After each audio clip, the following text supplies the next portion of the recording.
बहुत धन्यवाद। हेमलता माता जी ने किया ना, हाँ सॉरी, हेमला माता जी ने हरि बोल, बहुत सुंदर कीर्तन किया। और सभी भक्तों को धन्यवाद बहुत सुंदर कीर्तन के लिए। हमारे अजय पदा प्रभु आज हमको जीहू टेम्पल के विग्रह का दर्शन किया, बहुत ही सुंदर विग्रह का दर्शन। सबको बहुत बहुत धन्यवाद, प्रभु को, सभी भक्तों को कीर्तन में भाग लेने के लिए। अभी हम लोग मंगलाचरण करते। ओम अज्ञानतिमिरान्धस्य ज्ञानाञ्जनशलाकया चक्षुरुन्मीलितं येन तस्मै श्रीगुरुवे नमः। श्रीचैतन्यमनोभीष्टं स्थापितं येन भूतले स्वयं रूप कदा मह्यं ददाति स्वपदान्तिकम्। वन्देऽहं श्रीगुरु श्रीयुतपथकमलं श्रीगुरु वैष्णवांच श्रीरूपं साग्रजातं सहगना रघुनाथं वितं तं सजीवम्। स्वादेतं सावभूतं परिजं सहितं कृष्ण चैतन्य देवं श्री राधा कृष्ण पादान सहगना ललिता श्री विशाखा विदांत नम ओम विष्णु पादाय कृष्ण प्रेष्ठाय भूतले श्रीमते भक्ति वेदांत स्वामिन इति नामने। नमस्ते सारस्वती देवे गौरवाणी प्रचारिणे निर्विशेषा शून्यवादी पाश्चात्य देश तारिणी। वांछा कल्पतरुभ्यश्च कृपा सिन्धुभ्य एव च पतितानां पावनेभ्यो वैष्णवेभ्यो नमो नमः। नमो महावदान्याय कृष्ण प्रेम पदाय ते कृष्णाय कृष्ण चैतन्य नामने गौरत्विषे नमः। हे कृष्ण करुणा सिंधु दीन बंधु जगतपते गोपेश गोपिका कांत राधा कांत नमस्तुते। तप्त कांचन गौरांगी राधे वृंदावनेश्वरी विषभानुसुते देवी प्रणमामि हरिप्रिये।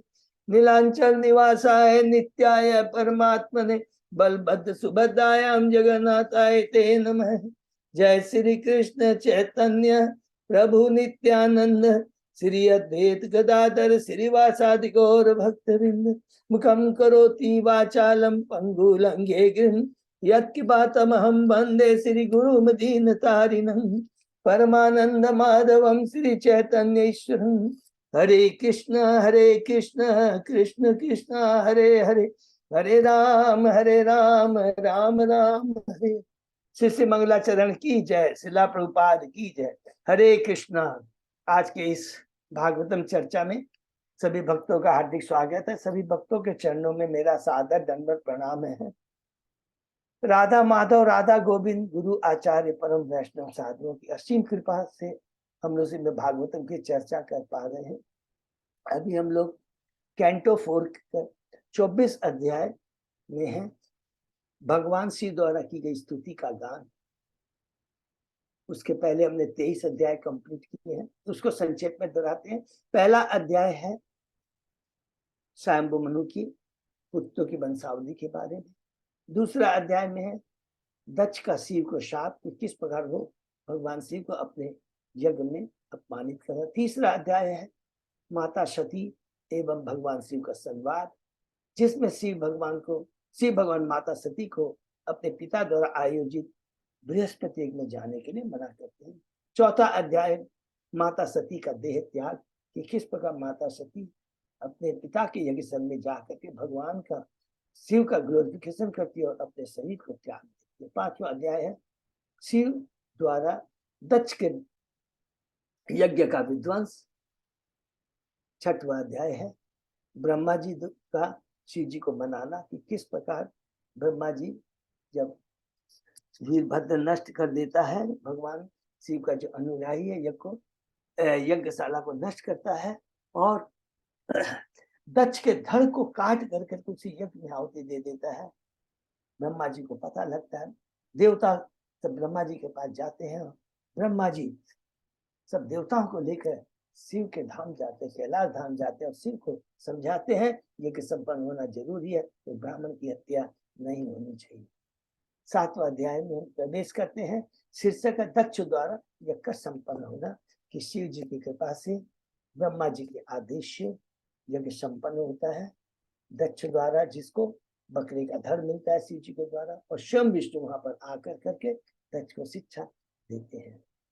दूसरे पड़ाव में पहुंचते हैं 8वें अध्याय से शीर्षक है ध्रुव महाराज का गृह छोड़ना एवं वन गमन की ओर जाना। उसमें हमने पढ़ा दूसरा पड़ाव स्वयंभू मनु की पुत्री का वर्णन के बाद में पुत्रों का वर्णन शुरू होता है 8वें अध्याय से उत्तानपाद से।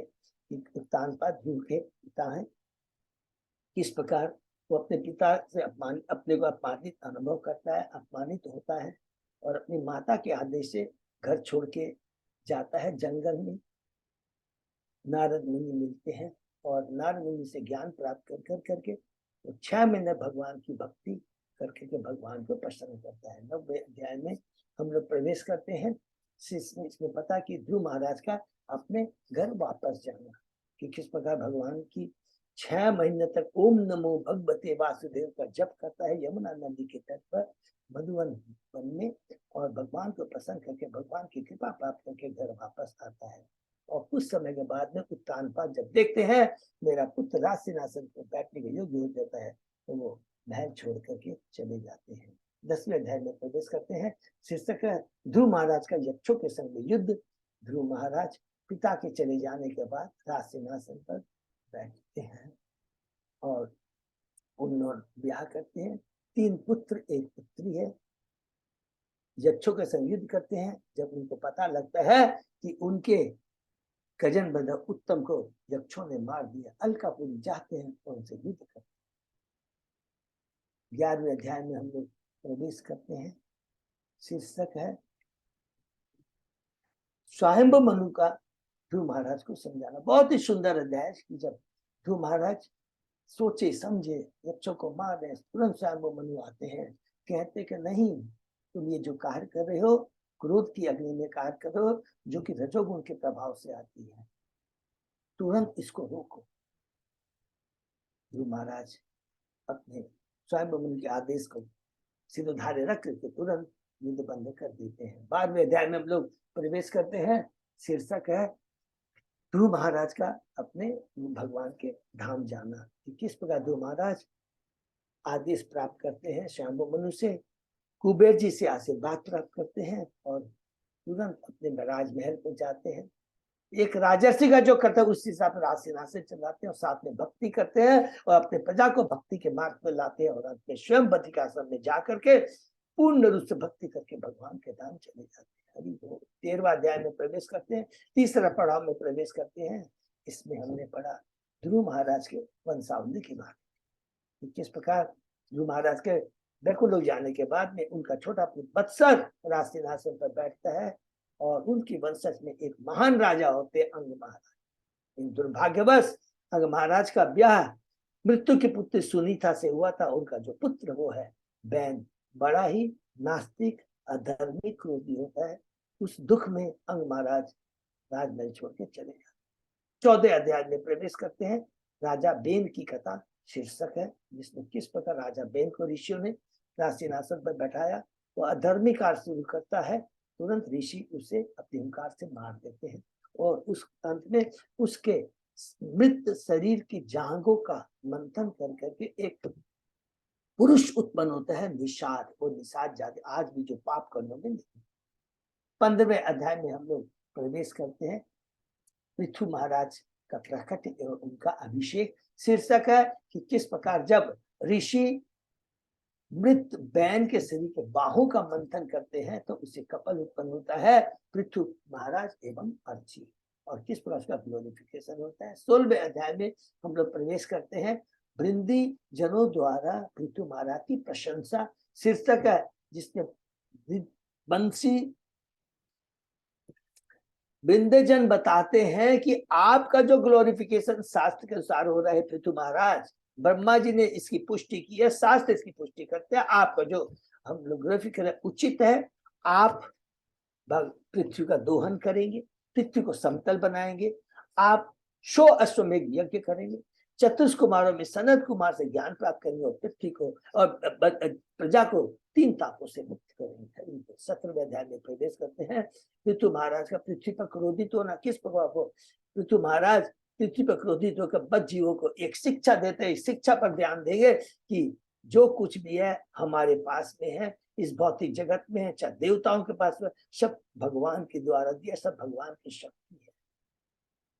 देव पृथ्वी कहते कैसे प्रजा का उद्धार होगा, कैसे उनकी भूख मिटेगी, कहते हैं मैं अपनी योग शक्ति से उनका पालन करूंगा।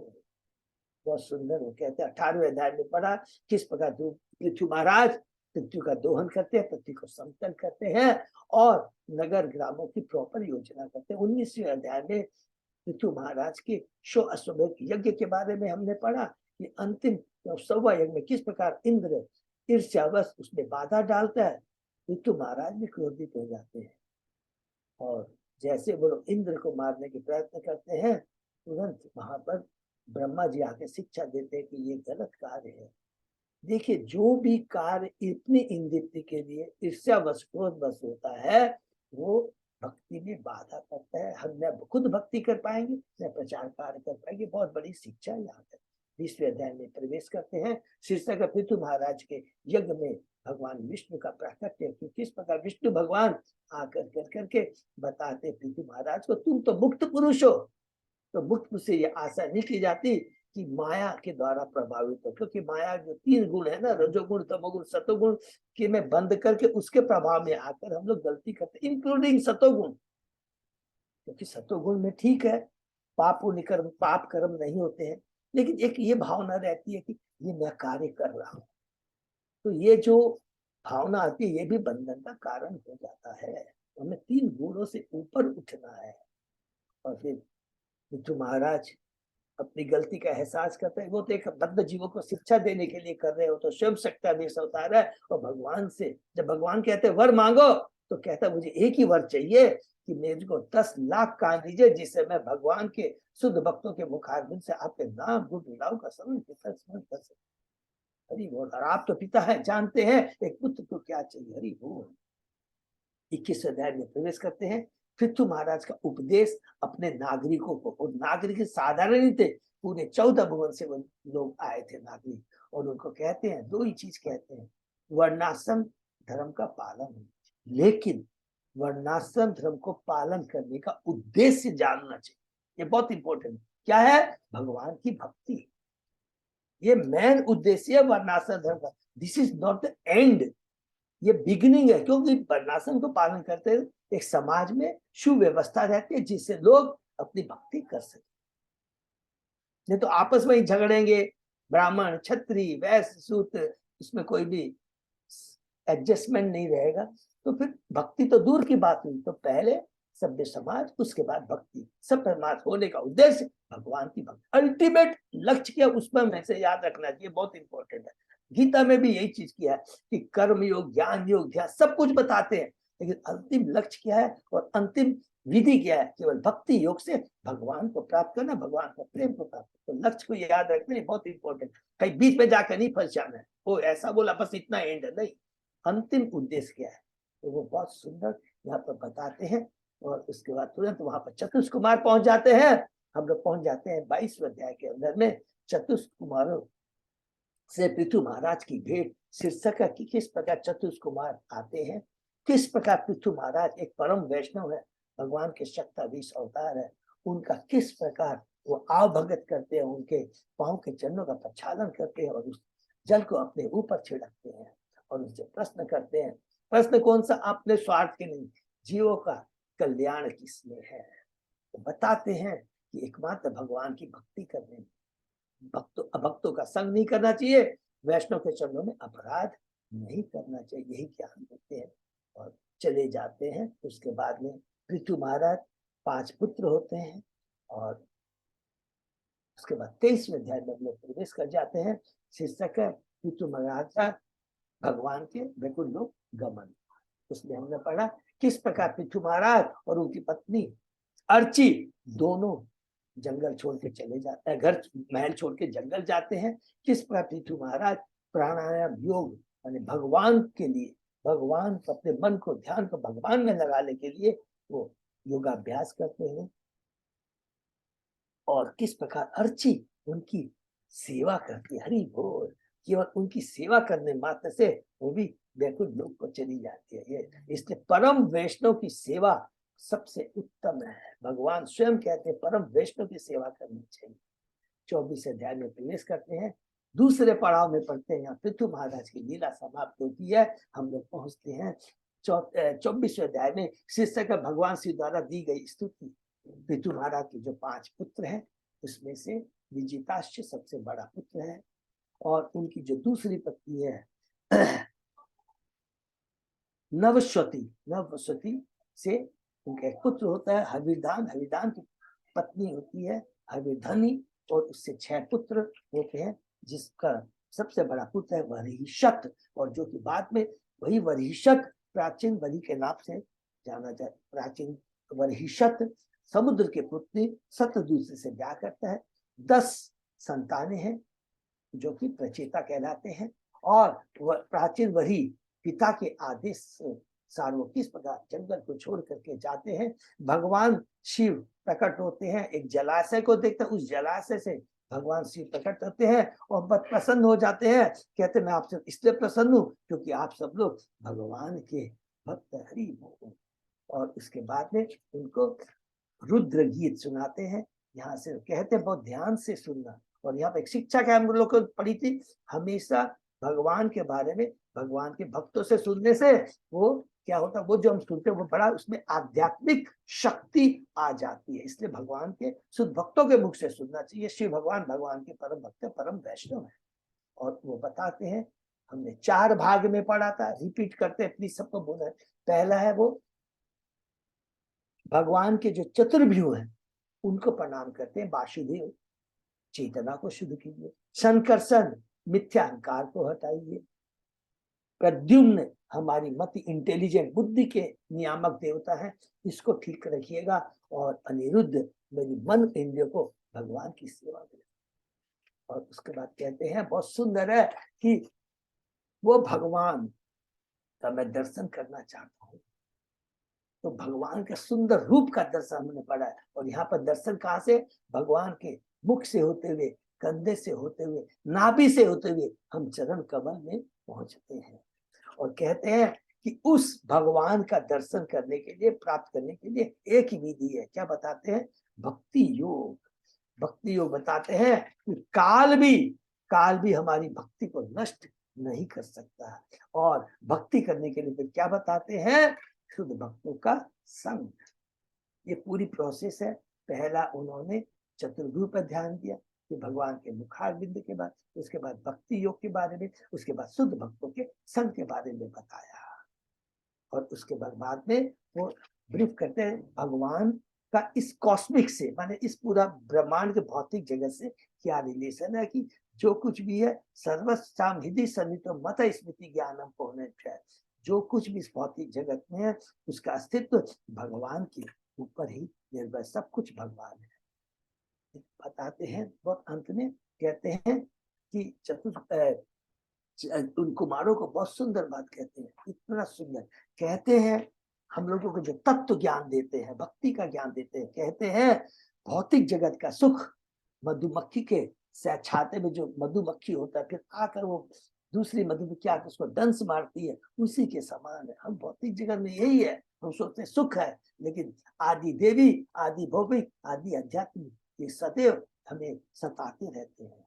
फिर कहते हैं काल हमारी वस्तु सारी उसी तरह डिस्टर्ब कर देता है जिस प्रकार हवा आकाश के बादल को छिन्न भिन्न कर देती है। और एक सुंदर बात हमने पढ़ा, उसने कहा कि हम बहुत सारी योजना बनाते हैं, लेकिन जिस प्रकार सांप चूहे को पकड़ कर निकल जाता है, उसी का सारी योजनाएं खत्म हो जाती है।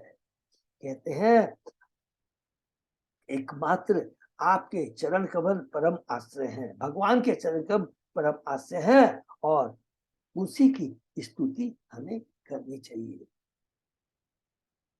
भगवान की भक्ति अहेतु, और उसमें बहुत सुंदर बात हमने पढ़ा था, क्या है, भक्ति सदैव कंटिन्यू होती रहनी चाहिए, और शुद्ध पुरुषों के मुखारबिंद से हमें ये भक्ति के बारे में सुनना चाहिए।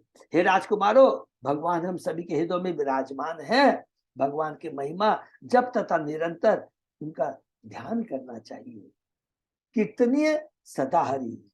शिव जी राजकुमारों को बताया कि उन्होंने अपने पिता ब्रह्मा से सुनी थी, क्योंकि हमने पढ़ा ना शुद्ध परुष से सुनना चाहिए, अर्थात हमें ज्ञान प्रामाणिक परंपरा से जुड़े हुए गुरुओं से प्राप्त करना चाहिए। हे राजकुमार, मैं तुम्हें नाम जप की योग पद्धति बता रहा हूँ। और अंत में यहाँ पर बताते हैं कि जितने भी भक्ति की विधियां उसमें सबसे इंपॉर्टेंट है क्या है? नाम, नाम का जप है। और नाम का जप का पालन करते हुए, दृढ़ता से पालन करते हुए, दूसरी चीज इसमें हम लोग बताते हैं जो कि हम लोग ने किसमें पढ़ा है? उपदेशामृत में पढ़ा है कि मौन रहना चाहिए। मौन का मतलब है मौन ध्यानपूर्वक, कि केवल हमें भगवान के शुद्ध भक्तों से ही सुनना है और अभक्तों का हमें संग नहीं करना चाहिए। भक्ति योग की पद्धति इस युग के लिए नहीं, अपितु जो दूसरे युग है उसके लिए भी लाभकारी है। यह भक्ति पद्धति सत्य युग में शिव प्रचेताओं को दे रहे हैं। हरि बोल। अतः योग पद्धति नवीन नहीं है, नई नहीं है। बहुत सुंदर बात बताते हैं। वो भी कहते हैं, हे राजकुमारों, सर्वप्रथम समस्त प्रजापतियों के स्वामी ब्रह्मा ने इसे मुझे सुनाया। तो ब्रह्मा जी ने शिव तथा भृगुमुनि वो परंपरा के बारे में बता रहे हैं, उन्होंने ये ज्ञान प्राप्त किया है। फिर बहुत सुंदर बात कहते हैं, यह ठीक है कि ब्राह्मण, क्षत्रिय, वैश्य तथा प्रत्येक व्यक्ति अपने अपने कर्म में लगे, किंतु यदि वे अपने पहले मुख्य कर्तव्य भगवान में निरंतर संपर्क रखना स्मरण रखते हैं तो सब कुछ ठीक है। क्या सुंदर हमने पढ़ा कि वर्णाश्रम धर्म सब कुछ ठीक है, ब्राह्मण, क्षत्रिय, वैश्य, लेकिन एकमात्र उद्देश्य क्या है वर्णाश्रम धर्म का? कि भगवान की भक्ति करना। अगर हम लोग खाली वर्णाश्रम धर्म में ही लग जाए, उसी को मैंने कर लग जाए, भगवान की भक्ति नहीं करते हैं, तो ये वर्णाश्रम धर्म भी बेकार हो जाएगा, क्योंकि अल्टीमेट उद्देश्य भगवान की भक्ति करना। अतः जिनका मन सदैव कृष्ण में लीन रहता है और जो अत्यंत ध्यान पूर्वक इस स्त्रोत का जो मैंने तुम्हें सुनाया, रुद्र की सुनाया है, सिद्ध ही जिनको शीघ्र भगवान की भक्ति प्राप्त होती है, भगवान का धाम प्राप्त होता है। ज्ञान की नौका के ऊपर सब बताते, ज्ञान और अज्ञान। लास्ट में हमने जो पढ़ा है वो तो ज्ञान और अज्ञान में अंतर क्या है। ज्ञान वो है जो हमें भव सागर से पार दिला सकता है। भौतिक जगत सागर के समान है, यहाँ पर मगरमच्छ के समान बहुत सारी प्रॉब्लम, लेकिन अगर हम लोग सही ज्ञान प्राप्त हो, सही ज्ञान क्या है, हम कौन है, भगवान कौन है, हमारा भगवान से क्या संबंध है, इस ज्ञान की नौका में आरूढ़ होकर ही अज्ञान के सागर अज्ञान के सागर को पार किया जा सकता। तो हमको मालूम होना चाहिए वास्तविक ज्ञान क्या, भौतिक ज्ञान नहीं, भगवान का ज्ञान, भगवान के धाम का ज्ञान, भगवान के भक्तों के बारे में ज्ञान, ये सबसे बड़ा परम ज्ञान है। यद्यपि भगवान की भक्ति करना, पूजा करना अत्यंत कठिन है, किंतु यदि कोई मेरे द्वारा रचित इस गाए हुए स्तोत्र का पालन करता है, पाठ करता है, तो वह सरलता पूर्वक भगवान की कृपा प्राप्त कर सकता है। हरि बोल। अर्थात एकमात्र पूरे श्लोक के अंदर में, पूरे रुद्र गीत में उन्होंने किसके बारे में बताया? भक्ति के बारे में। भगवान, भगवान की भक्ति और शुद्ध भक्तों का संग, बस सिंपल चीज है, ये बताया है। अगर इसको फॉलो करोगे तो इस अज्ञान रूपी सागर को हम लोग पार कर पाएंगे। यहाँ तक पढ़ा, उसके आगे हम लोग शेष में पूरा ये ज्ञान खत्म होगा, पूरा ये रुद्र गीत खत्म हो जाता है। थोड़ा सा और बाकी है, उसको हम लोग कंप्लीट करते हैं आज। ओम नमो भगवते वासुदेवाय, ओम नमो भगवते वासुदेवाय, ओम नमो भगवते वासुदेवाय। नारायण नमस्कृत नरं चैव नरोत्तमं, देवी सरस्वती व्यासं ततो जयम् उदीरये। नष्प्रायेषु अभद्रेषु नित्यं भागवत सेवया, भगवती उत्तम श्लोके भक्ति भवति नैष्ठिकी। कृष्णाय वासुदेवाय देवकी नंदनाय च, नंद गोप कुमाराय गोविंदाय नमो नमः। आराधो भगवान ब्रजेश तनय, ततदाम वृंदावनम, रमया काचित उपासना व्रजवधु वर्गेण्य कल्पिता।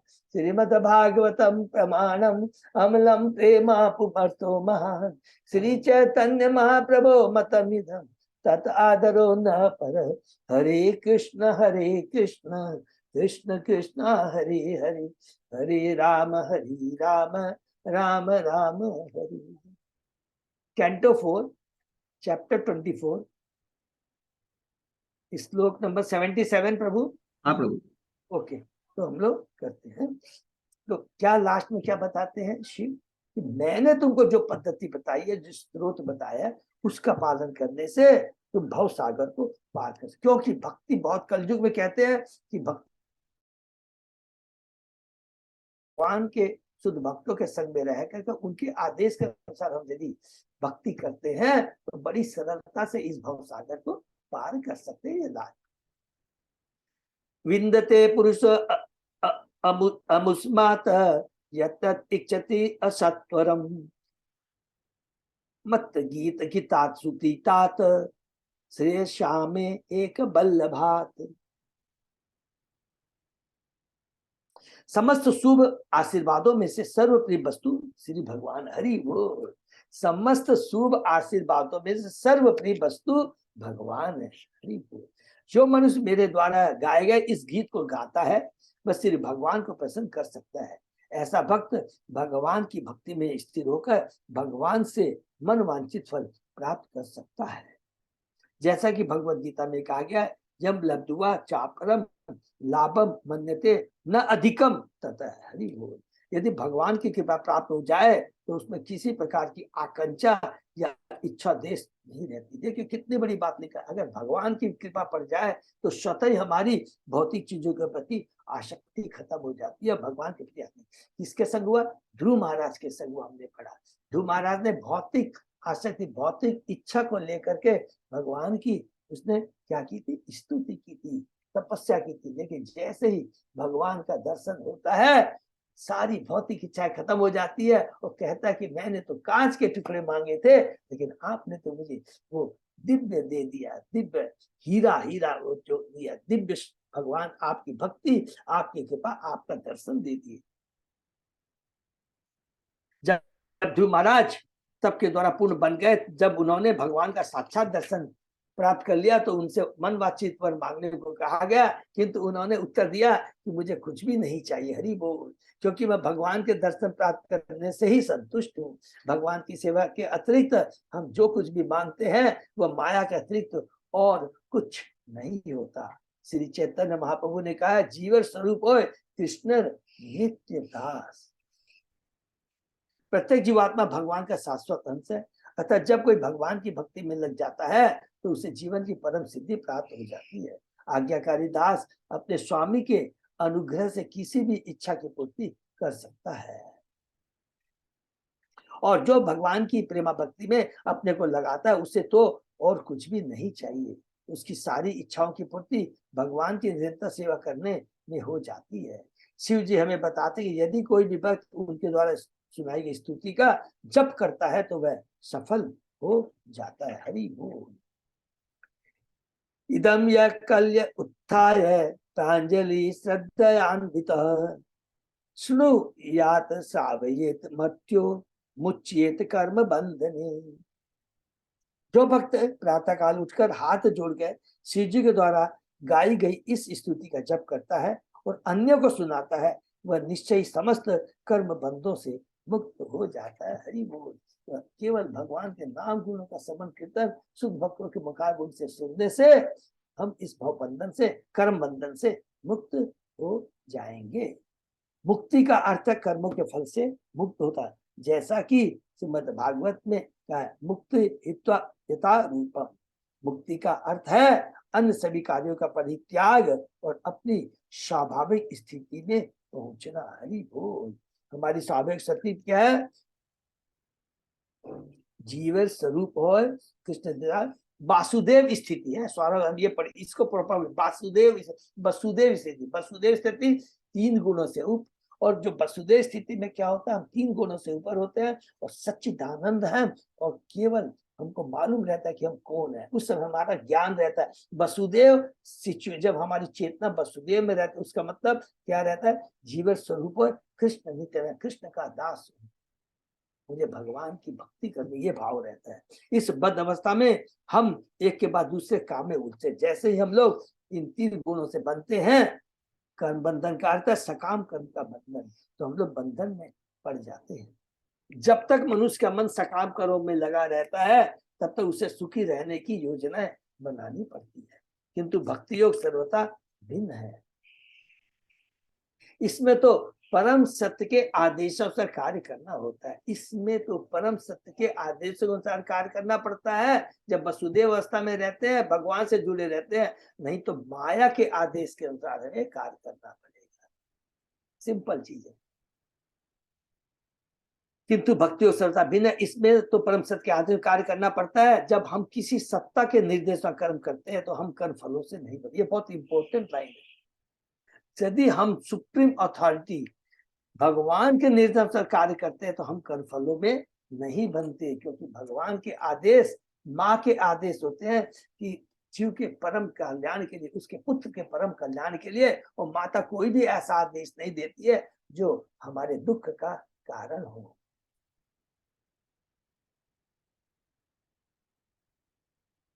उदाहरणार्थ, अर्जुन ने इसलिए युद्ध किया क्योंकि भगवान चाहते थे, अतः युद्ध के परिणाम के लिए अर्जुन जिम्मेदार न था।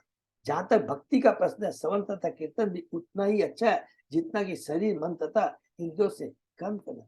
जब इंद्रियों का उपयोग अपनी इंद्रिय तृप्ति के लिए किया जाता है तो मनुष्य को कर्म में फंसा देती है, किंतु जब उनका उपयोग भगवान को प्रसन्न करने किया जाता है तो वे भक्ति की पुष्टि करती है। हरि बोल।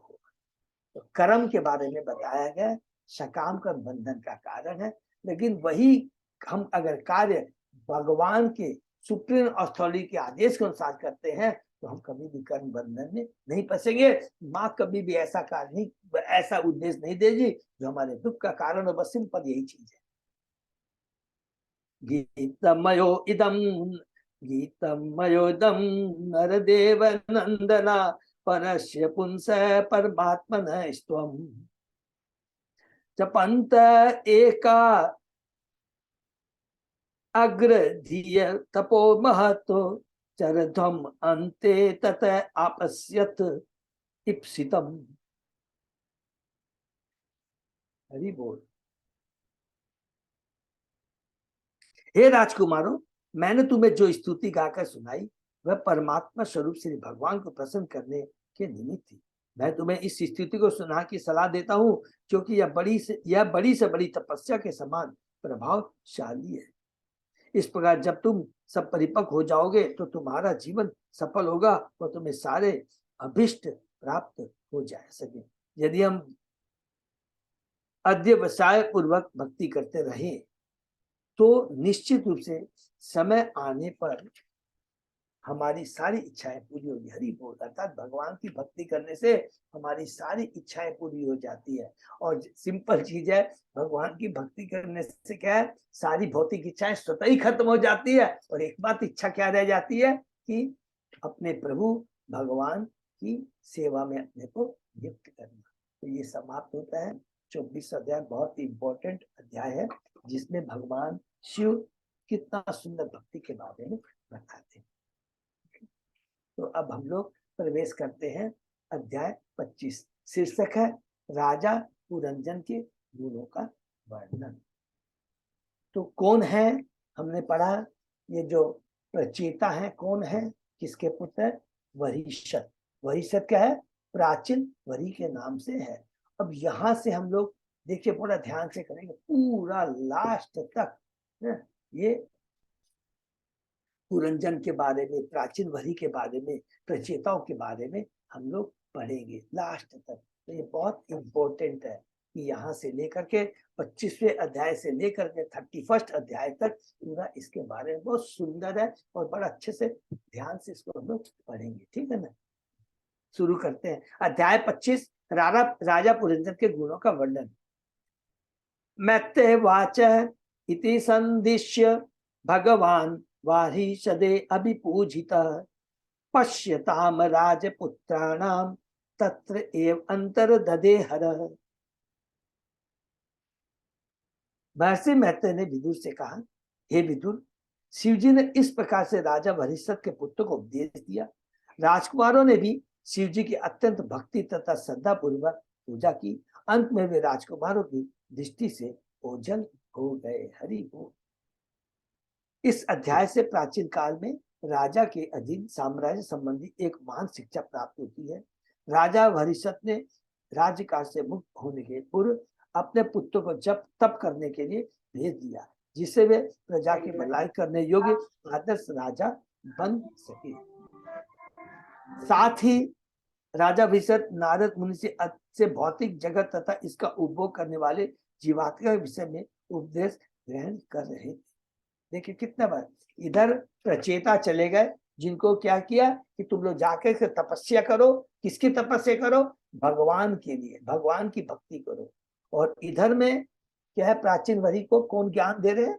उधर शिव भगवान दे रहे हैं, और यहाँ नारद जी उनके पिता प्राचीन वरी को दे रहे। तो लिखा है भौतिक जगत है उसका उपभोग करने वाले जीवात्मा के विषय में उपदेश ग्रहण कर रहे थे नारद मुनि से। इससे स्पष्ट हो जाता है कि राज्य का भार ग्रहण करने के पूर्व राजा तथा राजकुमारों को किस प्रकार प्रशिक्षित किया जाता था। प्रजा के कल्याण कार्यों एकमात्र लक्ष्य श्री भगवान को समझना होना था। यह मनुष्य जीवन ईश्वर तथा उनसे अपने संबंध को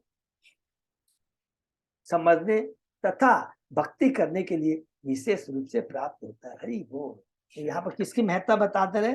मनुष्य जीवन बहुत दुर्लभ। एक एक चीज को हम लोग नोट कर, मनुष्य जीवन बहुत दुर्लभ है। केवल आत्म साक्षात्कार, कृष्ण का साक्षात्कार, ईश्वर का साक्षात्कार केवल मनुष्य होने में हो सकता है, क्योंकि मनुष्य को भगवान ने उच्च कोटि की चेतना दी है। चूंकि प्रजा की आध्यात्मिक शिक्षा का दायित्व राजा के ऊपर रहता था, अतः राजा तथा प्रजा दोनों ही कृष्ण भक्ति में प्रसन्न रहते थे। हरि बोल। केवल हम भक्ति करेंगे, कृष्ण भक्ति करते हैं तो हमारे परिवार के सब लोग खुशी हो जाएंगे। इतना ही नहीं, पूरा समाज सुखी हो जाएगा। इतना ही नहीं, पूरा देश सुखी हो जाएगा। इतना ही नहीं, पूरा विश्व कृष्णमय हो जाए, आनंदित हो जाएगा। बहुत सुंदर एक चीज है। सुभाष चंद्र बोस को भक्ति सिद्धांत सरस्वती ठाकुर से जाते हैं मिलने के लिए, कहते हैं कि आपके ये जो यंग है, भक्ति सिद्धांत सरस्वती ठाकुर उसमें युद्ध थे, सब भक्ति का ज्ञान देते थे, तो उनको ज्ञान दे रहे थे। तो सुभाष चंद्र बोस जाके बोलते हैं आपके ये सारे यंग लोगों को मुझे दे दीजिए तो मैं देश का उद्धार कर दूंगा। भक्ति सिद्धांत सरस्वती ठाकुर कहते हैं कि इन यज्ञों को मैं भक्ति के ज्ञान से, तुम देश का उद्धार कहते हैं, मैं पूरे विश्व का, पूरे विश्व का उद्धार कर दूंगा। एकमात्र भक्ति है जिससे पूरा विश्व का उद्धार हो सकता है, पूरा सब बद्ध जीवों का उद्धार हो जाएगा। चूंकि प्रजा की आतिथ्य का दायित्व तो राजा के ऊपर रहता है, इसलिए राजा का काम राशि का बहुत बड़ा है। अतः राजा प्रजा दोनों ही किस भक्ति में प्रसन्न रहते, सब लोग प्रसन्न हो जाते थे। इस प्रसंग में यह स्मरण रखना होगा कि प्राचीन वही का राजवंश नारद मुनि के प्रसिद्ध शिष्य तथा भगवत महाराज ध्रुव के समय से चला आ रहा था। ये सबको मालूम है ना। है? हम लोगों ने पहले शांभु मनु के पुत्र के बारे में पढ़ा, देहुति, आकुति, प्रसूति। उसके बाद में हम लोग ने 8वें अध्याय से हमने ध्रुव महाराज के बारे में पढ़ा। ध्रुव महाराज की परंपरा में हमने पढ़ा कौन आए, उनके पुत्र से वत्सर, वत्सर से अंग महाराज, अंग से देन, देन से पृथु महाराज, और पृथु महाराज से अभी प्राचीन माने उन परंपरा, पृथु महाराज उनका पुत्र है विजिताश्च, विजिताश्च के परंपरा से आ रहे हैं प्राचीन वरी। तो ये ध्रुव महाराज की परंपरा है। प्राचीन वही विभिन्न प्रकार के शिष्य भगवत भक्त महाराज ध्रुव के समय से चला आ रहा था। प्राचीन वरिष्ठ विभिन्न प्रकार के यज्ञों को संपन्न करने के कारण अत्यधिक व्यस्त रहती थी। यह दूसरी बात है कि कोई ऐसे यज्ञों के करने से सर्वलोक की प्राप्ति कर ले, किंतु उसकी मुक्ति अथवा भगवधाम जाने का प्रश्न ही नहीं उठता। कि यज्ञ है, क्योंकि हम लोग जो यज्ञ करते हैं देवताओं को प्रसन्न करने के लिए, किंतु उसकी मुक्ति अथवा भगवधाम जाने का प्रश्न ही नहीं उठता। जब नारद मुनि ने देखा कि महाराज ध्रुव का वंशज इस प्रकार से सकाम कर्म में लगकर बत भ्रष्ट हो रहा है, तो उन्हें उस पर दया आई और वे स्वयं उसे जीवन के परम लक्ष्य भक्ति योग का उपदेश देने के लिए आए। इस 25वें अध्याय में अत्यंत रोचक ढंग से इसका वर्णन हुआ कि नारद मुनि ने किस प्रकार राजा प्राचीन वरिष्ठ को अपरोक्ष रूप में भक्ति योग से अवगत कराया। इसको खाली अंडरलाइन करने को बहुत इम्पोर्टेंट। यहाँ पर नारद जी प्रेच्यताओं के पिता प्राचीन वरी या वरीशत को, जो कि पूरे कर्म कांड में लगा हुआ था, इधर उनके पुत्र चले गए भक्ति करने के लिए और वो पूरा कर्म कांड में लग गए, यज्ञों में लग गए। तो नारद मुनि ने एक बहुत सुंदर माने काल्पनिक इनडायरेक्टली अप्रोच रूप में पुरंजन के बारे में करके उनको पूरा ज्ञान देते हैं। पुरंजन, कि पुरंजन कौन है, बुद्धि कौन, ऐसे इसको थोड़ा सा पढ़ेगा, बहुत ज्यादा इसमें कंफ्यूज मत होइएगा, खाली देखें कि किस प्रकार एक स्टोरी समझ लीजिए। एक जैसे कहते हैं ना, एक स्टोरी के माध्यम से शिक्षा देना, तो अब ये स्टोरी सुनाएंगे हैं। तो इसके बाद काल्पनिक याद रखिए।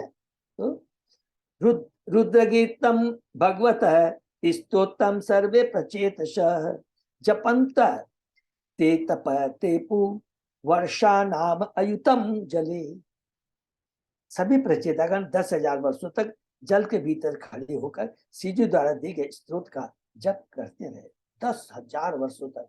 तो क्लियर सबको समझ में आ गया, ये कलयुग का नहीं है, ये द्वापर युग का नहीं है, ये सतयुग का बात बता रहे हैं। सभी पेशेदार 10,000 जल में रहकर शिव जी द्वारा जप कर। तात्पर्य, निसंदेह इस युग में यह सुनकर अत्यंत आश्चर्य हो कि वे राजकुमार 10,000 वर्षों तक किस प्रकार जल में खड़े, किंतु चाहे वायु में खड़ा रहना हो या जल के भीतर, दोनों एक समान है। केवल सीखना भर है कि कैसे किया जाए। जलचर तो जल के भीतर आजीवन रहते हैं, उन दिनों लोग 1,00,000 वर्षों तक जीवित रहते थे। इसको भी अंडरलाइन कीजिए, डबल कंफर्म हो गया कि ये सतयुग की बात है। सतयुग के बारे में हम लोग कर रहे हैं। शांभु मनु प्रथम मनु है, याद रखेंगे, ब्रह्मा जी के जो 14 मनु होते हैं ब्रह्मा जी के काल में, उसमें से प्रथम मनु है स्वयंभू मनु, और वो सतयुग की ये लीला है। यदि इस अवधि में से कोई 10,000 में तपस्या में लगा देता था तो उसका भावी जीवन सफल हो जाता था। अतः यह कोई आश्चर्य बात न थी। अतः इस युग में ऐसा चमत्कार असंभव, किंतु सतयुग में संभव था, क्योंकि इस युग में आयु मैक्सिमम क्या बोले 80-90 बोल सकते, 100 भी नहीं होती है, बहुत कम, रेयर। तो ये है प्राचीन वरिशम क्षतय कर्मशु आशक्त मानसम नारदो अध्यात्म तत्वज्ञ कृपालु प्रत्यबोधयत। जब राजकुमार जल के भीतर कठिन तपस्या कर रहे थे तो उनके पिता विभिन्न प्रकार के सकाम कर्म संपन्न करने में रत थे। इसको अंडरलाइन कर लें।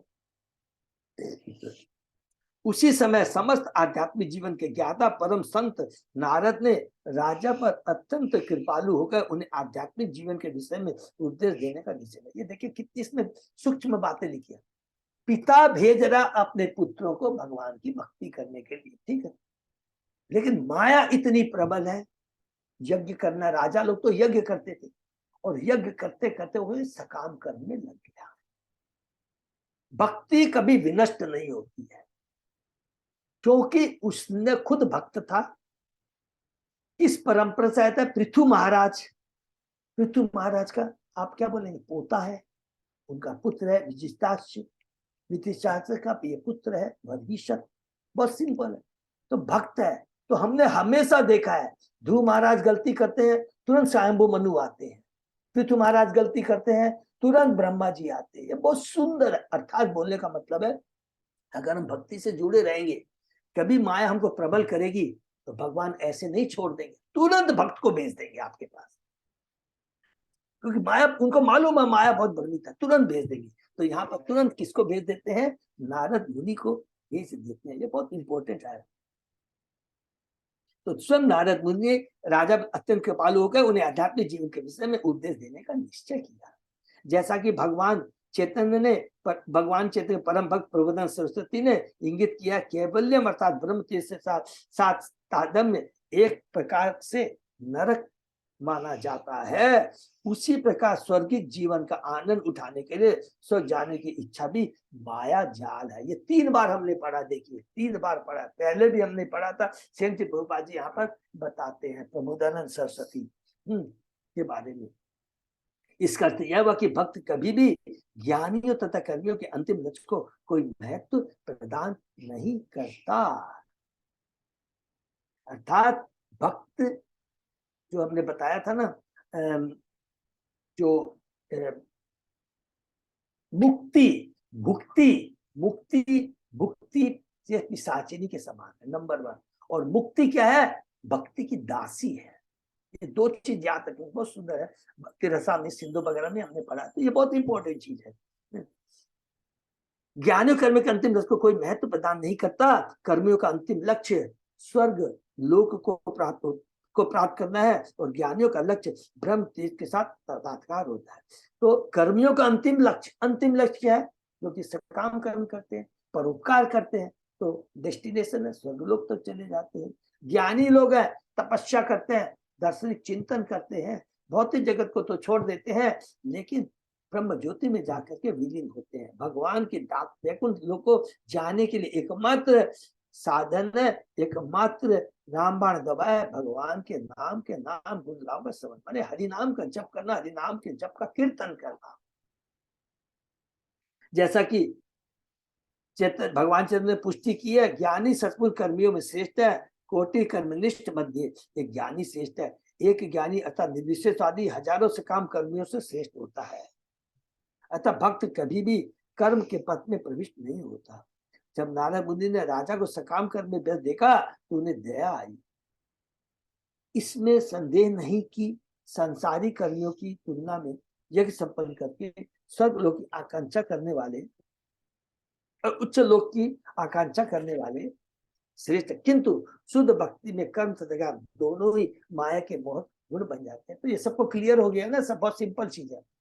कर्म जो सकाम कर्म करते हैं वो केवल भौतिक जगत में रहता है, स्वर्गलोक तक चले जाते हैं, लेकिन उनकी अब कंपेरिजन ज्ञानियों से करते हैं। लेकिन ज्ञानी आर मच बेटर देन ये जो कर्म योगी है जो स्वर्गलोक तक जाते हैं। क्यों? बहुत सिंपल है कि ज्ञानी तो कम से कम भौतिक जगत को तो छुटकारा निकल जाते हैं, लेकिन इसका मतलब ये नहीं फिर हम लोग फंस जाए। याद रखें, भागवत में अंतिम लक्ष्य बोला, लेकिन ये भी कहते हैं भक्ति के सामने ये ज्ञान योग ज्ञानी भी जो ब्रह्म ज्योति में जाके मिलते हैं, ये किसके समान है? नरक के समान है।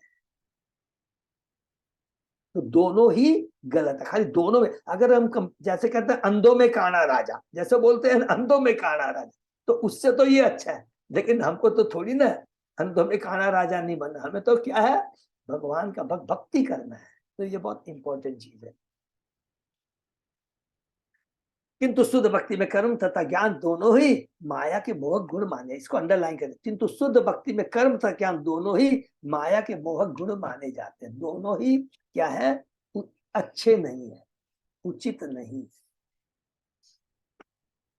श्रेय त्वम कम कतमत राजन कर्मणा आत्मन यह से दुख हानि सुखा वाप्ति श्रेय तत्नो इह जो इष्यते। नारद मुनि ने राजा प्राचीन वही से पूछा, हे राजन, तुम इन सकाम कर्मों के द्वारा कौन सी इच्छा पूरी करना चाहते हो? देखिए बहुत इंपॉर्टेंट क्वेश्चन पूछ रहे। जीवन का मुख्य उद्देश्य तो समस्त कष्टों से छुटकारा पाना तथा सुख भोगना है, किंतु इन दोनों को सकाम कर्म द्वारा प्राप्त नहीं किया जा सकता। हमें सुख चाहिए। सुख कौन सा चाहिए? याद रखेंगे, आध्यात्मिक सुख, सुख आनंद, दिव्य आनंद, सच्चिदान आनंद जो होता है वो वास्तविक है, वो आत्मा का आनंद चाहिए। हमें शरीर का सुख नहीं चाहिए। ये तो नश्वर है, टेम्परेरी है, माया जाल है। अभी हमने जो पढ़ा माया जाल है। तो किंतु इन दोनों को सकाम कर्म द्वारा प्राप्त नहीं किया जा सकता। भक्ति को हम सकाम करके द्वारा प्राप्त नहीं कर सकते। इस संसार ने मोह इस संसार में मोह ने वास्तविक बुद्धि को आच्छादित कर रखा है। रजोगुणी व्यक्ति किंचित लाभ के लिए कठोर श्रम करने के लिए उद्यत करता रहता है, किंतु उसे इसका आभास भी नहीं रहता कि काल उसे स्थिर चित्त होकर कुछ भी भोगने नहीं देगा। श्रम की तुलना में मनुष्य को जो लाभ मिलता है वो उपयोगी नहीं होता, और यदि उपयोगी हुआ तो निरापद नहीं होता। यदि मनुष्य पहले से धनी रहता है तो घर मोटर तथा अन्य वस्तुएं खरीदना चाहता है, जिसके लिए उसे वर्षों अहर्निश श्रम करना पड़ता है। इस प्रकार बिना कष्ट उठाए सुख की प्राप्ति नहीं होती। अर्थात ऐसे लिख देंगे, बिना कष्ट उठाए भौतिक सुख की प्राप्ति नहीं होती। भौतिक सुख को प्राप्त करने के लिए अत्यंत परिश्रम करना पड़ता है, लेकिन आध्यात्मिक सुख को प्राप्त करने के लिए कोई भी मानसिक कष्ट, शारीरिक कष्ट करने की दरकार नहीं है। केवल हरि नाम का जप करने से शुद्ध भक्त रह करके वो दिव्य आनंद मिल सकता है। वास्तव में इस संसार के भीतर सुख, शुद्ध सुख तो मिल ही नहीं सकता। यदि हम कोई सुखभोग करना चाहते हैं तो बदले में कोई दूसरा कष्ट उठाना होगा। हरि बोल, इसको भी अंडरलाइन कर दें। अगर हम भौतिक जगत में कुछ सुख प्राप्त करना चाहते हैं तो दूसरा कष्ट हमें उठाना होगा। कुल मिलाकर दुख इस संसार की प्रकृति बन चुका है और हम जो भी सुख भोगना चाहते हैं वह मात्र छलवा मोह है, धोखा है। अंततः हम सबको जन्म, जरा, रोग तथा मृत्यु के कष्ट सहने पड़ते हैं। भले ही हम बढ़िया से बढ़िया दवाएं खोज निकाले, किंतु रोग या मृत्यु द्वारा उत्पन्न कष्टों को रोक पाना असंभव है। हरि बोल, कितने से बढ़िया बढ़िया दवा निकाल कर रोग का उपचार कर ले, लेकिन क्या मृत्यु से बच सकते हैं? नहीं बच सकते। कहने का तात्पर्य है कि इस संसार में कहीं भी सुख नहीं है, किंतु मोहग्रस्त व्यक्ति तथाकथित सुख के लिए कठिन श्रम करता रहता है। निसंदेह कठिन श्रम करने को ही सुख मान लिया जाता है। यही मोह है। हम यही दुःखालयम अशाश्वतम, दुखालयम अशाश्वतम। हरि बोल, दुखालयम अशाश्वतम। क्योंकि जब दुखालय में जाएंगे भोजनालय, दुख मिलेगा, भोजनालय में जाएंगे तो भोजन मिलेगा। सिंपल चीज है। तो सुख कैसे मिल सकता है? एकमात्र जब हम भगवान के धाम, भगवान से जुड़ेंगे, भगवान के भक्तों से जुड़ेंगे। इसलिए नारद मुनि ने राजा प्राचीन वरी से पूछा कि वे इतने वे साध्य यज्ञों को करके क्या पाना चाह रहे हैं। यही देखिए हमारा क्वेश्चन, यही शुद्ध, यही डेली हमको ये प्रश्न करना चाहिए। देखिए अगर हम ये प्रश्न कर ले कि अल्टीमेटली हम जो ये इतने भौतिक प्रयास प्रयत्न कर रहे हैं, मेहनत कर रहे हैं, समय दे रहे हैं, हमारा जीवन का उद्देश्य क्या है? इससे हमको क्या मिलेगा? यदि कोई स्वर्ग लोग भी पाले तो उसे जन्म जरा रोग मृत्यु से छुटकारा नहीं मिल सकता। चाहे तो कोई यह तर्क कर सकता है कि भक्तों को भी भक्ति के लिए कठिन तपस्या करते समय अनेक कष्ट सहने पड़ सकते हैं। तो उसका हम लोग जवाब क्या देंगे? निसंदेह नवदीक्षित के लिए भक्ति साधना अत्यंत कष्टप्रद लगती है, किंतु उन्हें यह आशा बनी रहती है कि अंततः उनके सारे कष्ट दूर होंगे और उन्हें सुख की चरम व्यवस्था प्राप्त हो सकेगी। सामान्य कर्मियों को ऐसी आशा नहीं रहती, क्योंकि उन्हें स्वर्गलोक की प्राप्ति हो भी जाए तो जन्म, मृत्यु, जरा, व्याधि, मृत्यु से मुक्ति का कोई आश्वासन प्राप्त नहीं रहता। यहाँ तक कि सर्वोच्च लोक ब्रह्मलोक में स्थित ब्रह्मा को भी मरना पड़ता है। इसको भी अंडरलाइन कर, ब्रह्मा को भी मरना पड़ता है। भले ही ब्रह्मा की मृत्यु सामान्य व्यक्ति की मृत्यु से भिन्न हो, किंतु इस संसार में वे भी जन्म, जरा, रोग तथा मृत्यु से बच नहीं सकते। हमारी 80 साल 90 साल उम्र है और ब्रह्मा जी की क्या है 100 वर्ष, और उनका एक दिन कितना होता है? 1000 चतुर्युग। ठीक है। और एक चतुर्युग क्या है? सतयुग, त्रेता युग, द्वापर युग और कलयुग मिला के होता है। और एक कलयुग कितना है? 4,32,000। सोचिए आप, है तो वो भी आयु हो जाए तो यहाँ कहते हैं उसका कोई महत्व नहीं है, क्योंकि अल्टीमेटली उसको भी मरना पड़ेगा। भले ब्रह्मा की मृत्यु सामान्य व्यक्ति मृत्यु भिन्न हो, किंतु इस संसार में वे भी जन्म मृत्यु से बच नहीं पाते। अतः यदि कोई सचमुच इन कष्टों से मुक्ति का इच्छुक है तो उसे भक्ति करनी चाहिए। इसकी पुष्टि स्वयं भगवद गीता में भगवान ने कहा, जन्म कर्म च में दिव्य मेवम यो वेति तत्व त्यक्ता देहम पुनर्जन्म नैति मामेति सुनते। हे अर्जुन, जो व्यक्ति मेरे जन्म तथा कर्मों की दिव्य प्रकृति से अवगत है वह इस शरीर को त्यागने पर इस भौतिक जगत में पुनः जन्म लेकर मेरे धाम को प्राप्त होता है। इस प्रकार भक्त पूर्ण कृष्ण भक्ति प्राप्त करने पर मृत्यु के पश्चात इस संसार में फिर नहीं आता, वह भगवान के धाम को जाता है। यह सुख की चरम अवस्था है जिसमें दुख का लेस मात्र भी नहीं रहता। हरि बोल। ये समाप्त देते हैं। तो यहाँ पर मैत्रेय मुनि विदुर जी को बता रहे हैं भक्ति का कितना सुंदर ज्ञान है, कितनी बड़ी भगवान की कृपा होती है। ये चीज याद रखिए, जब हम भगवान से जुड़ जाते हैं तो सदैव भगवान हमारे साथ में है।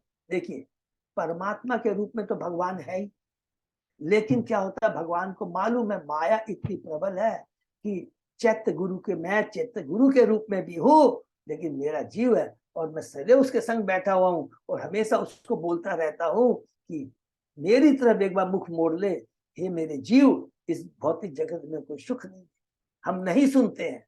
तो भगवान को फिर स्वयं बाहरी गुरु के रूप में, नारद मुनि के रूप में, विदुर जी के रूप में, प्रभुपाद जी के रूप में आना पड़ता है हम बद्रीयों को ज्ञान देने। ज्ञान क्या है? एक ही है, भक्ति का ज्ञान। और वो भक्ति का ज्ञान ही एकमात्र हमें भौतिक जगत से छुटकारा दिला सकता है। हरे कृष्णा, श्री राम। किसी का कोई प्रश्न है तो बताइए। बहुत सुंदर है, ठीक है ना। तो यही पर हम लोग विराम देते हैं। अजय पदा बाबू, कोई अनाउंसमेंट है प्रभु?